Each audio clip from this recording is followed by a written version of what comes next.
In this episode, what we're really going to get at is how different governments mobilize their populations and economies for yet another total war, 20 some odd years after the last total war.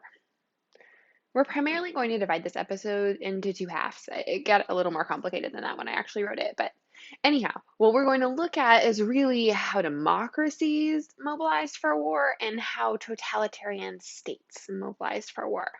Obviously, regardless of which type of government you lived under, the life of civilians was pretty awful either way. Because World War II, like World War I, was a total war, governments were forced to use some of the same tactics that had grown out of the massive commitments of World War I. Propaganda was widespread and targeted the enemy as a villain, evil, and monstrous. You can see that here in this anti-Japanese poster from the United States. Besides media, where we also see propagandistic and nationalistic films shown on the home front, example in some of these, ideologies were also pitted against each other as democracy battled it out with fascist totalitarianism. We're obviously going to ignore the Soviet Union and the fact that it was a totalitarian state fighting alongside democracies because then it gets weird. This is the same thing that the democracies did as well. Roosevelt's Four Freedoms speech was a clear example of how the Allies sought to portray the fight against Hitler and the Nazis. It was also enshrined in what's called the Atlantic Charter, which was made between Churchill and the President Roosevelt. For their part, totalitarian fascist regimes also relied on deep-seated militarist and racist components in their messaging as well. Joseph Goebbels was Nazi propaganda minister and used a variety of media to streamline Nazi messaging. A mythic personality cult was built up around Hitler, and German culture was portrayed as being under threat. For Stalin and the Soviets, the Russian people were fighting the Great Patriotic War, and it only fed into communist revolutionary doctrine that such a global battle for survival was necessary and everyone was needed to contribute. The control over the economy seen in both communist and corporatist systems in Europe enabled the government to marshal all of the resources necessary to wage the war.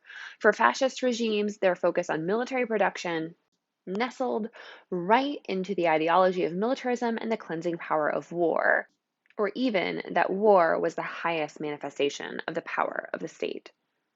One of the more unique, though depressing new developments on the front of total war during World War II was the increasing acceptance by all parties involved that civilians, because of their aid in the effort, either through work in factories, on farms, or even in the bureaucracy, were valid targets of military actions. We see this in the Blitz when Nazi bombers bomb London. We see it in the massive destruction in cities and towns throughout Europe, from Russia to Poland to France, Germany, and Italy. We see it in the firebombing of cities like Hamburg and Tokyo. And finally, we see it in the use of atomic weaponry and the creation of Nazi death camps. This new acceptance of the killing of civilians as military targets means that civilian deaths come in at around 50 million people, including those directly dying in the war and those dying from war-related crises such as disease and famine.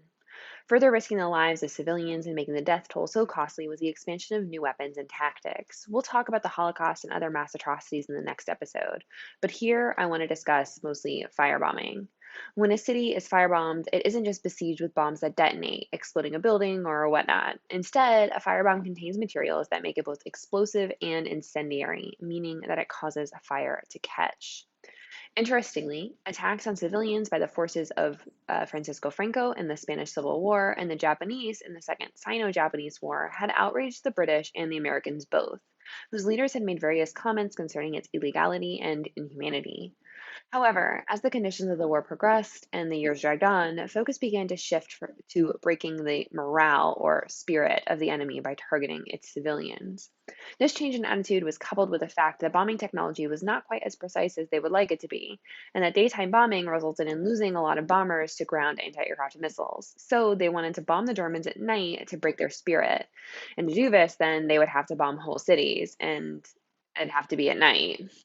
So the German cities of Cologne, Hamburg, and Dresden were firebombed. In Hamburg, the ensuing firestorm killed an estimated 44,600 civilians and left nearly 1 million people homeless. In Dresden, where the bombing pattern created a self-sustaining firestorm of 1,500 degrees, Anywhere between 35 and 135 people are killed. Most estimates put it around 70,000. But because so many refugees had entered this city, it's difficult to know for certain. The experience of this was immortalized by Mrs. Perez's favorite author, Kurt Vonnegut, in his novel Slaughterhouse-Five, where the narrator, whose experiences are based on Vonnegut's own, is so deeply traumatized by living through the firebombing as a prisoner of war that he cannot have normal human relationships and actually visualizes being in a human zoo built by aliens. It's a very interesting book. In Tokyo, the lessons learned in Germany are perfected, where I've seen some estimates that place the civilian casualty total at around 300,000 people, but 100,000 people are for sure killed in the bombing of Tokyo. If the total was 300,000, that means that more Japanese civilians were killed using traditional weapons than in the nuclear weapons that were used at Hiroshima and Nagasaki. Here I am in the ruins of a church in Hamburg that serves as a memorial to all of those lost in the firebombing. Hamburg has obviously been rebuilt into a modern European city, but the skeleton of this church was kept and was not rebuilt, and it serves as a haunting reminder of the civilian cost of war when entire societies are pitted against each other. Also, like World War I, imperial powers were quick to draw on the resources of their colonies. India, again, played a vital role in Britain's war effort, much to the detriment of Indians and the issue of US President Roosevelt, who was staunchly anti imperialist. According to the British Library, some 2.5 million Indians battled fascism around the world, serving on land, sea, and air.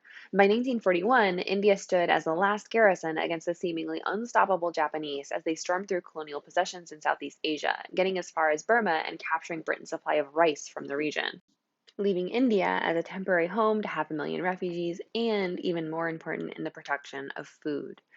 After the fall of Burma to the Japanese and a cyclone in 1942, the situation of 1943 was not looking great for Bengal. Food shortages were imminent, and because of the war, a situation of hoarding and speculative buying had exacerbated the already existing shortages. As food became more expensive and out of reach for many Bengalis, the war effort was ramping up, requiring increased exports of grain from Bengal and to Europe for the troops. In the ensuing famine, the British government was slow to respond. It seems to be a theme. As can be imagined, the war took center stage, and Churchill was loath to separate his troops from the grain that they needed for what he primarily saw as an Indian problem that should be solved by Indians. As the situation worsened, however, the government of Bengal continued to ask for more resources. Churchill relented and allowed shipments of grain from Canada and Australia to go to India, but not nearly enough to stem the numbers of bodies in the streets of Calcutta. Historians seem to disagree on whether or not the British policies actually exacerbated the famine, and the extent to which Churchill's war logistics man, a man named Frederick Lindemann, willfully ignored the pleas of India's viceroy. One Indian scientist, currently she's still writing about it, Professor Madhusi Mukherjee, examined naval records just about 5 years ago and discovered that the British did actually have enough ships to divert resources to India and that Australian grain shipments bypassed India for storage in the Middle East for after the liberation of Europe.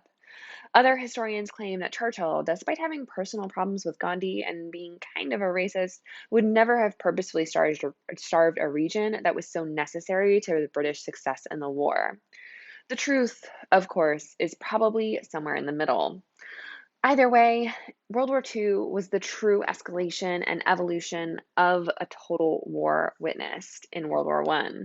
The human cost was staggering. When all was said and done, around 2.5% of the total world population was the cost. And that's not even talking about mass atrocities, which will be next episode. In the meantime, be sure to like and subscribe so you don't miss out on anything and everything AP World History, especially if it's as happy and uplifting as this.